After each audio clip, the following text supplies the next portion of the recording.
Hello friends, आपका स्वागत है कुक एंड फ्राई में। आज मैं आप सबके लिए लेके आई हूँ सूजी और बेसन से बनने वाले ये बहुत ही टेस्टी हलवाई स्टाइल लड्डू।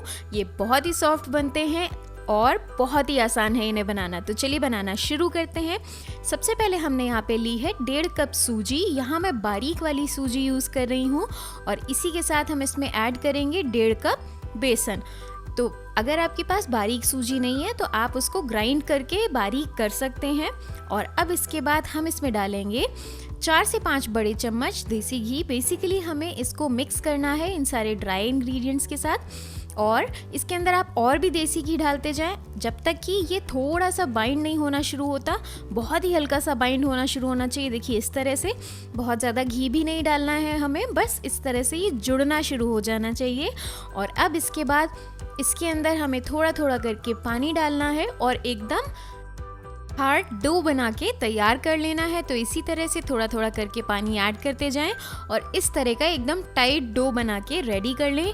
डो की कंसिस्टेंसी बहुत इंपॉर्टेंट है, इस आटे की कंसिस्टेंसी आई मीन, क्योंकि अगर आप लूज़ आटा लगाएंगे तो इसकी जो हम आगे टिक्की बनाएंगे वो अंदर से सॉफ्ट रह जाएंगी और पूरी तरह से सिकेंगी नहीं। तो अब इसका थोड़ा सा पोर्शन लेके, छोटा सा ही पोर्शन लें और इस तरह से गोल शेप देके इसको प्रेस कर दें और इस तरह से टिक्की बना लें। और इसी तरह से हमें बाकी की टिक्कियाँ भी बना के तैयार कर लेनी है। हमें इन टिक्कियों को बहुत ज़्यादा मोटा नहीं रखना है, थोड़ी पतली ही टिक्कियाँ बनाएं। तो ये देखिए मैंने सारी टिक्की बना के रेडी कर ली हैं। अब इसके बाद हमें लेनी है एक कढ़ाई और इस कढ़ाई में हम गरम कर लेंगे घी। घी को हमें मीडियम फ्लेम पे मीडियम हॉट होने तक ही गरम करना है, बहुत ज़्यादा गरम नहीं करना है। और जब ये हल्का सा गरम हो जाए उसके बाद हमें फ्लेम को कर देना है लो और इस तरह से ये जितनी टिक्की इसमें एक बार में आ सके उतनी ऐड कर देनी है। और अब बिल्कुल लो फ्लेम पे हमें इन्हें पलटते हुए सेकना है जिससे कि ये बिल्कुल अच्छी तरह से सिक जाएं। ये बिल्कुल भी सॉफ्ट नहीं रहे अंदर से। तो यानी कि ये हमें बाटी जिस तरह से बनती है उस तरह की टिक्की बनके तैयार हो जाएंगी। और अब ये देखिए गोल्डन ब्राउन हो गई हैं और मैंने थ्रू आउट दी प्रोसेस मैंने इसको लो फ्लेम पे ही सेका है। तो इस तरह से आप टिश्यू पेपर पे नहीं निकालें, इस तरह से एक प्लेट के ऊपर डायरेक्टली आप इनको निकाल लें। टिश्यू पेपर के ऊपर अगर आप निकालेंगे तो ये टिक्की सॉगी हो सकती है, यानी कि इसकी जो ऊपर की लेयर है वो बहुत सॉफ्ट हो सकती है। तो इसी तरह से एक प्लेट में निकाल के और अलग रख दें और इनको हल्का ठंडा होने दें।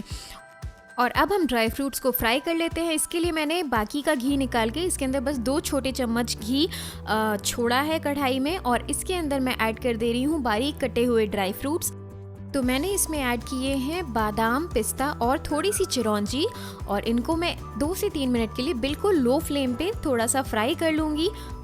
और अब हम इसमें डाल देंगे किशमिश और किशमिश डालने के बाद भी 1 से 2 मिनट के लिए बिल्कुल लो फ्लेम पे आप इन्हें फ्राई कर लें जिससे कि इनके अंदर बहुत ही अच्छा नटी फ्लेवर आ जाएगा। तो ये देखिए ये जो ड्राई फ्रूट्स हैं हमारे अच्छे से फ्राई हो चुके हैं। हम फ्लेम को ऑफ कर देंगे और ये जो ड्राई फ्रूट्स हैं इनको एक प्लेट पर अलग निकाल के रख लेंगे। आप अपनी चॉइस के कोई भी ड्राई फ्रूट्स इसमें ऐड कर सकते हैं। और अब हमने इसे प्लेट में निकाल लिया है। अब इसके बाद हम चाशनी बना लेते हैं। इसके लिए हमने 1.5 कप चीनी ली है और ये 1.5 कप चीनी में हम डाल रहे हैं 3/4 कप पानी, यानी कि जितनी चीनी उसका हाफ पानी। और अब इसके बाद हमें इसकी चाशनी बना लेनी है। बहुत ज़्यादा गाढ़ी नहीं बनानी है, बिल्कुल स्टिकी जैसे कि ऑयल होता है उस तरह की कंसिस्टेंसी की बनानी है। जिस तरह से तेल थोड़ा चिकना होता है बस उतनी ही हमें इसको गाढ़ी करनी है। ये देखिए तार पूरा बंध नहीं रहा है, बस इसी स्टेज पे आप फ्लेम को ऑफ कर दें। और अब इसके बाद जो हमने सूजी और बेसन की टिक्की बनाई थी, ये देखिए कितनी क्रिस्पी और टेस्टी लग रही हैं अभी से। इनको हमें इस तरह से छोटे पीसेस में तोड़ लेना है। और ये देखिए सारी की सारी टिक्की हमने तोड़ ली हैं। और अब एक ग्राइंडिंग जार में हमें इनको पीस लेना है। आपसे जितना फाइन पाउडर हो सके उतना फाइन पीसें। आप चाहें तो इसको दरदरा भी रख सकते हैं, आपकी चॉइस के ऊपर है। मैंने इसको बारीक पीसा है।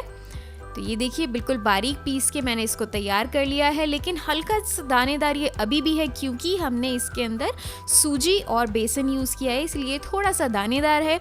तो बस हमें अब इसके अंदर ऐड करना है 1/4 छोटी चम्मच इलायची का पाउडर और जो ड्राई फ्रूट्स हमने फ्राई करके रखे थे वो भी।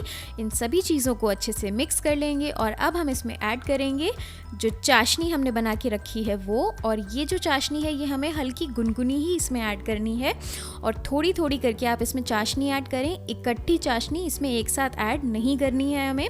और इस तरह से जब तक कि ये बाइंडिंग कंसिस्टेंसी में, यानी कि जब तक कि ये लड्डू बनाने के लिए बंधने नहीं लगे, तब तक कि हमें इसमें चाशनी ऐड करनी है। और अब ये बिल्कुल परफेक्ट हो गया है। अब इसके बाद थोड़ा सा पोर्शन लेके हमें इसके लड्डू बना लेने हैं। मैं इसमें थोड़े बड़े साइज़ के लड्डू बना रही हूँ, आप चाहें तो छोटे बड़े मीडियम किसी भी साइज़ के लड्डू बना सकते हैं। तो ये देखिए ये बहुत ही टेस्टी बनते हैं। अभी इस समय भी ये हल्के से सॉफ्ट हैं, जब आप इसको थोड़ी देर रख देंगे तो ये बिल्कुल परफेक्टली सेट हो जाएंगे। तो लग रहा है ना टेस्टी सा लड्डू। ये जो लड्डू हैं ये बहुत ही ज़्यादा सॉफ्ट होते हैं, तो आप इन्हें बना के ज़रूर ट्राई करें।